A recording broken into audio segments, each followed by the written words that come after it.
नमस्कार दोस्तों। एकादशी का व्रत हरि भक्तों के द्वारा रखा जाता है। एकादशी संस्कृत भाषा से लिया गया शब्द है जिसका अर्थ होता है 11। पूर्णिमा के बाद आने वाली एकादशी को कृष्ण पक्ष की एकादशी और अमावस्या के बाद आने वाली एकादशी को शुक्ल पक्ष की एकादशी के नाम से जानते हैं। हर माह 2 एकादशी पड़ती है। इस तरह पूरे साल भर में 24 एकादशी का व्रत किया जाता है। इन सभी एकादशियों को हर महीने में अलग अलग नाम से जाना जाता है। अलग अलग पक्ष में आने वाली एकादशी का अपना अलग अलग महत्व होता है। शास्त्र और पुराणों के अनुसार एकादशी को हरि दिन और हरिवासर के नाम से भी जानते हैं। इस व्रत को वैष्णव और गैर वैष्णव दोनों ही समुदाय के लोग रखते हैं।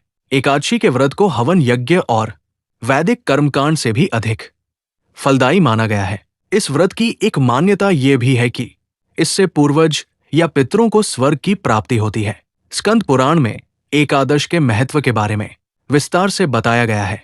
प्रत्येक व्रत और उत्सव के पीछे धार्मिक के साथ साथ शारीरिक और मानसिक संतुलन की प्राप्ति का उद्देश्य भी निहित है, जिसका विवरण धर्मशास्त्रों में मिलता है। उत्पन्ना एकादशी का व्रत रोगों से लड़ने की आंतरिक शक्ति को जागृत करने का सशक्त माध्यम है। दोस्तों, आज इस वीडियो में हम उत्पन्ना एकादशी के बारे में विस्तार से जानेंगे। साथ ही जानेंगे कि कैसे हुई थी माता एकादशी की उत्पत्ति और जानेंगे कि क्या आज भी धरती पर है एकादशी माता। इस जानकारी के लिए वीडियो में हमारे साथ अंत तक बने रहिएगा, जिससे कि आपको सही और सटीक जानकारी प्राप्त हो पाए। दोस्तों, कहा जाता है कि उत्पन्ना एकादशी के दिन माता एकादशी उत्पन्न हुई थी, इसीलिए इस एकादशी का नाम उत्पन्ना पड़ा। साल 2025 में उत्पन्ना एकादशी तिथि की शुरुआत 15 नवंबर को रात्रि 12:49 पर हो रही है, जिसका समापन अगले दिन 16 नवंबर की रात 2:37 पर होगा। हिंदू धर्म में उदया तिथि की मान्यता है और उत्पन्ना एकादशी तिथि का उदय 15 नवंबर को है, इसलिए उदया तिथि के अनुसार उत्पन्ना एकादशी 15 नवंबर को मनाई जाएगी और एकादशी व्रत का पारना अगले दिन 16 नवंबर को दोपहर 1:10 से 3:08 तक है और हरिवासर समाप्त होने का समय सुबह 9:09 है। एकादशी के दिन राहुकाल भी है। राहुकाल का समय 15 तारीख को सुबह 9:25 से 10:35 तक है। राहुकाल में कोई भी शुभ काम या पूजा नहीं करी जाती है। पद्म पुराण के अनुसार उत्पन्ना एकादशी व्रत में भगवान विष्णु समेत देवी एकादशी की पूजा का भी विधान है। इसके अनुसार मार्गशीर्ष कृष्ण पक्ष की दशमी को भोजन के बाद अच्छी तरह से दातून करना चाहिए ताकि अन्न का अंश मुंह में न रहे। उत्पन्ना एकादशी के दिन सुबह उठकर व्रत का संकल्प कर शुद्ध जल से स्नान करना चाहिए। धूप, दीप, नैवेद्य आदि 16 सामग्री से भगवान विष्णु का पूजन तथा रात को दीपदान करना चाहिए। उत्पन्ना एकादशी की सारी रात भगवान का भजन कीर्तन करना चाहिए। श्री हरि विष्णु से अनजाने में हुई भूल या पाप के लिए क्षमा मांगनी चाहिए।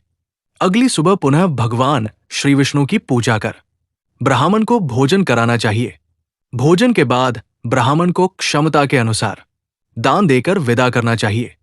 दोस्तों, ऐसा माना जाता है कि उत्पन्ना एकादशी के दिन व्रत रखने, दीन दुखी निर्धन लोगों को दान देने और भगवान विष्णु की पूजा करने से व्यक्ति के समस्त पाप नष्ट हो जाते हैं और उसे मोक्ष की प्राप्ति होती है। ये व्रत जीवन में सकारात्मकता, संयम और मानसिक शांति लाता है। जिन भक्तों को अपने जीवन में कठिनाइयां झेलनी पड़ रही होती है, वे इस एकादशी का व्रत रखते हैं और भगवान विष्णु से आशीर्वाद प्राप्त करते हैं। सनातन परंपरा के शास्त्रों में इस एकादशी का विस्तार से वर्णन मिलता है। कहा जाता है कि इस दिन व्रत करने और दान देने से साधक को बैकुंठ धाम की प्राप्ति होती है। इसके साथ ही जन्म जन्मांतर में किए गए पापों से मुक्ति मिलती है और भगवान विष्णु की कृपा भक्तों पर बरसती है। उत्पन्ना एकादशी पर हम अपने घर में पूजा अर्चना के साथ साथ जरूरतमंदों की सहायता जरूर करें। इस दिन दीनहीन निर्धन लोगों को भोजन कराना, वस्त्र दान करना और सेवा करना भी अत्यधिक पुण्य का कार्य माना जाता है। साथ ही अपने परिवार के साथ मिलकर इस दिन को एक पवित्र पर्व की तरह मनाएं। सनातन परंपरा में दान को परम कर्तव्य माना गया है, जो न केवल व्यक्तिगत उन्नति बल्कि समाज के कल्याण का मार्ग भी प्रशस्त करता है। धर्म ग्रंथों के अनुसार दान व्यक्ति को स्वार्थ से परे लेकर जाता है और उसे करुणा और प्रेम का मार्ग दिखाता है। दान का अर्थ केवल वस्तुओं का आदान प्रदान नहीं है, बल्कि ये आत्मा की पवित्रता का अभ्यास है। ये पुण्य अर्जित करने का साधन है, जो व्यक्ति को आध्यात्मिक रूप से सशक्त करता है। दान न केवल वर्तमान जीवन में सुख शांति देता है, बल्कि इसे भविष्य के लिए भी सुकृत्य माना गया है। इसलिए दान के माध्यम से व्यक्ति न केवल अपने पापों का परिमार्जन करता है, बल्कि समाज में सकारात्मक ऊर्जा और सामंजस्य का विस्तार करता है। इसलिए सनातन धर्म में विभिन्न ग्रंथों में दान के महत्व का विस्तार से वर्णन मिलता है। गोस्वामी तुलसीदास जी ने दान के महत्व को बताते हुए कहा है, तुलसी पंछी के पिए घटे न सरिता नीर, दान दिए धन न घटे जो सहाय रघुवीर। अर्थात पक्षियों के पानी पीने से जिस प्रकार से नदी का जल कम नहीं होता, उसी प्रकार यदि आपके ऊपर भगवान की कृपा है तो दान देने से आपके घर में कभी धन की कमी नहीं होती। दोस्तों, वैज्ञानिक दृष्टि से एकादशी का समय विशेष महत्वपूर्ण होता है। इस तिथि के आसपास चंद्रमा की कलाओं में परिवर्तन होता है, जिससे शरीर और मन पर प्रभाव पड़ता है। इसलिए एकादशी के दिन उपवास और ध्यान द्वारा शरीर को संयमित रखना और मन को स्थिर करना सर्वोत्तम उपाय है। ये प्रक्रिया शरीर को विषम तत्वों से मुक्त करती है और मानसिक एकाग्रता को बढ़ाती है। शास्त्रों के अनुसार इस दिन अन्न का त्याग और उपवास करना अत्यंत फलदायी माना गया है। पद्म, स्कंद और विष्णु धर्मोत्तर पुराण में उल्लेख है कि एकादशी व्रत के दौरान अन्न ग्रहण नहीं करना चाहिए। आयुर्वेद की दृष्टि से भी ये व्रत महत्वपूर्ण है। शरीर में होने वाले वात, पित्त और कफ के असंतुलन से ही अधिकांश रोग उत्पन्न होते हैं और उपवास इन त्रिदोषों को संतुलित करने में सहायक होता है। इससे शरीर स्वस्थ रहता है, मन प्रसन्न होता है और विचारों में सकारात्मकता आती है। दोस्तों, अब चलिए हम उत्पन्ना एकादशी में सुनी जाने वाली व्रत कथा को सुनते हैं और जानते हैं कि आखिर एकादशी माता का जन्म कैसे हुआ। कथा के अनुसार धर्मराज युधिष्ठिर कहने लगे कि हे भगवान, मैंने कार्तिक शुक्ल एकादशी अर्थात प्रबोधिनी एकादशी का सविस्तार वर्णन सुना। अब आप कृपा करके मुझे मार्गशीर्ष माह के कृष्ण पक्ष की एकादशी के विषय में भी बतलाइए। इस एकादशी का क्या नाम है तथा इसके व्रत का क्या विधान है, इसकी विधि क्या है, इसका व्रत करने से किस फल की प्राप्ति होती है, कृपया ये सब विधान पूर्वक कहिए।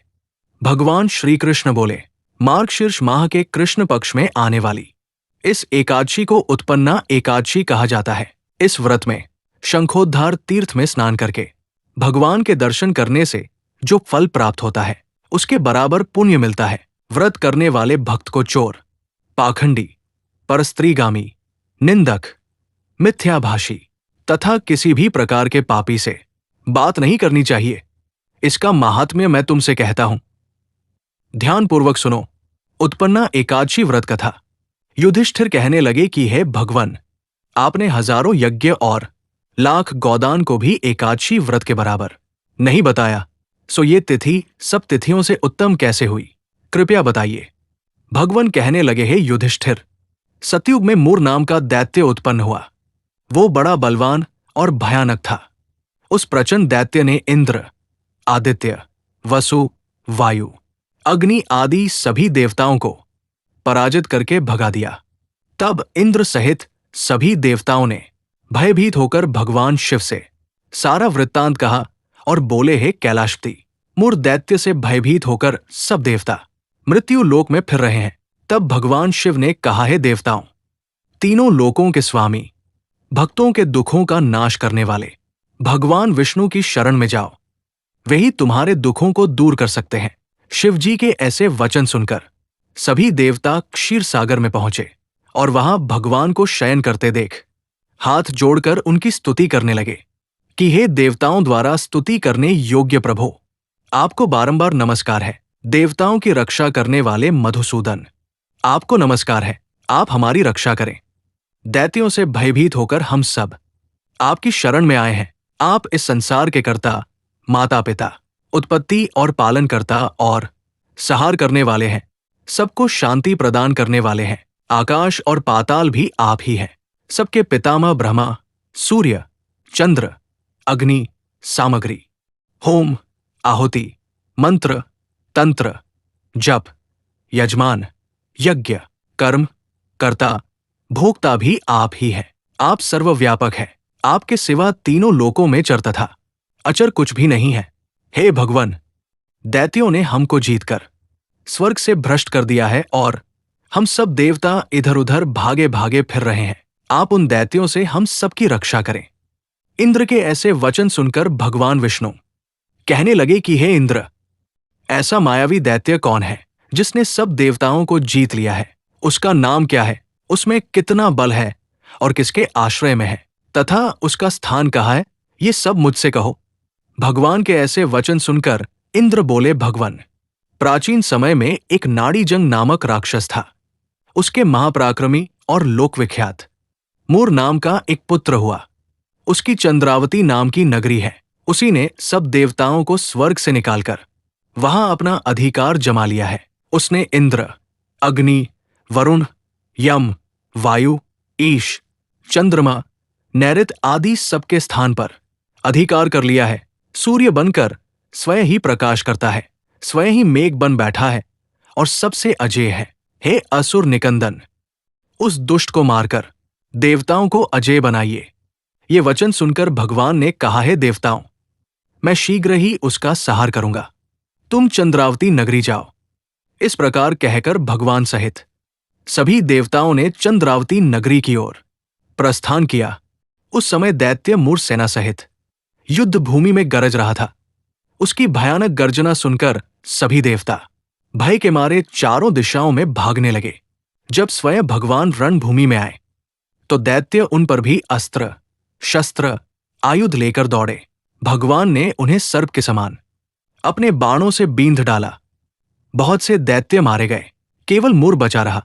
वो अविचल भाव से भगवान के साथ युद्ध करता रहा। भगवान जो भी तीक्ष्ण बाण चलाते वो उसके लिए पुष्प सिद्ध होता। उसका शरीर छिन्न भिन्न हो गया, किंतु वो लगातार युद्ध करता रहा। दोनों के बीच मल्ल युद्ध भी हुआ। 10,000 वर्ष तक उनका युद्ध चलता रहा, किंतु मूर नहीं आ रहा। थक कर भगवान बद्रिकाश्रम चले गए। वहां हेमती नामक सुंदर गुफा थी। उसमें विश्राम करने के लिए भगवान उसके अंदर प्रवेश कर गए। ये गुफा 12 योजन लंबी थी और उसका एक ही द्वार था। विष्णु भगवान वहां योग निद्रा की गोद में सो गए। मूर भी पीछे पीछे आ गया और भगवान को सोया देखकर मारने को उद्यत हुआ। तभी भगवान के शरीर से उज्ज्वल कांतिमय रूप वाली देवी प्रकट हुई। देवी ने राक्षस मूर को ललकारा, युद्ध किया और उसे तत्काल मौत के घाट उतार दिया। श्री हरि जब योग निद्रा की गोद से उठे तो सब बातों को जानकर उस देवी से कहा कि आपका जन्म एकादशी के दिन हुआ है, इसलिए आप उत्पन्ना एकादशी के नाम से पूजित होंगी। आपके भक्त वही होंगे जो मेरे भक्त है। प्रेम से बोलिए, एकादशी माता की जय, विष्णु भगवान की जय। तो दोस्तों, ये थी एकादशी माता के जन्म की उत्पन्न एकादशी के दिन सुनी जाने वाली व्रत कथा। दोस्तों, अब चलिए हम आपको एकादशी माता के एक रहस्य के विषय में बताते हैं, जिसे जानकर आप हैरान रह जाएंगे। दोस्तों, भारत के 4 प्रमुख धामों में से एक उड़ीसा के पुरी स्थित जगन्नाथ मंदिर अपने रहस्यमयी चमत्कारों, आस्था और परंपराओं के लिए विश्व विख्यात है। लेकिन क्या आप जानते हैं कि इस धाम में एकादशी की परंपरा देश के बाकी जगहों से पूरी तरह अलग है। जहां पूरे भारतवर्ष में एकादशी के दिन अन्न और विशेषकर चावल का सेवन वर्जित होता है, वहीं पुरी में इस दिन भगवान जगन्नाथ को चावल का भोग चढ़ाया जाता है और भक्त भी इसे प्रसाद के रूप में ग्रहण करते हैं। इस परंपरा के पीछे एक बेहद रोचक और पौराणिक कथा जुड़ी हुई है, जिसे जानकर आप भी हैरान रह जाएंगे।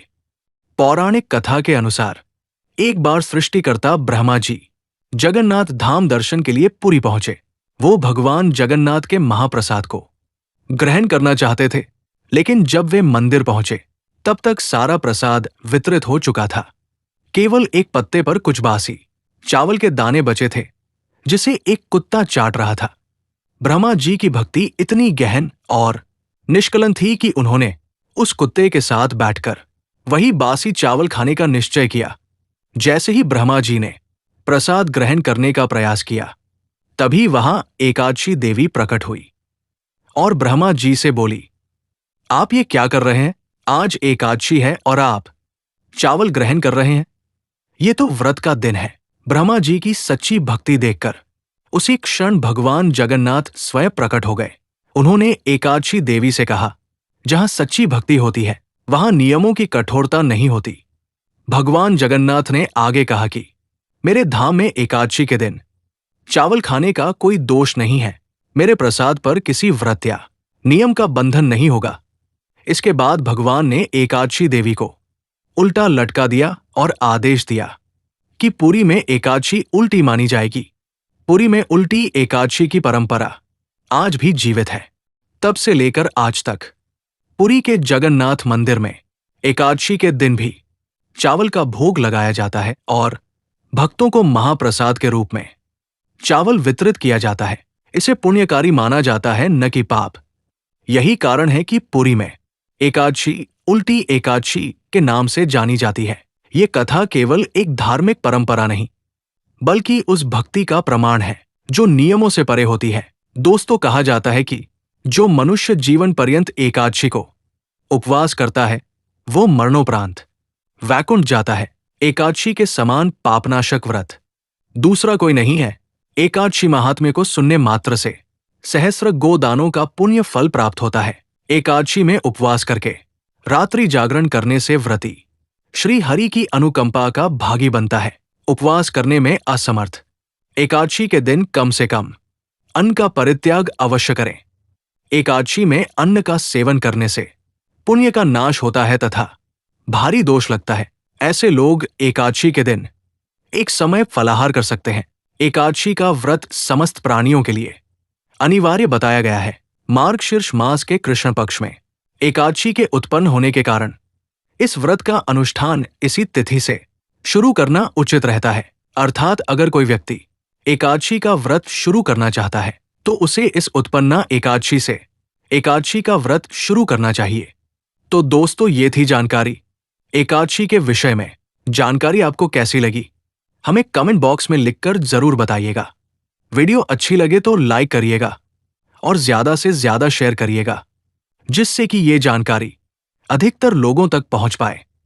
और अगर चैनल पर पहली बार आए हैं तो चैनल को सब्सक्राइब करें और बेल आइकन दबाना न भूलें, जिससे कि मेरी वीडियो सबसे पहले आप तक पहुंच सके। तो मिलते हैं अगली नई वीडियो के साथ। तब तक के लिए राधे राधे।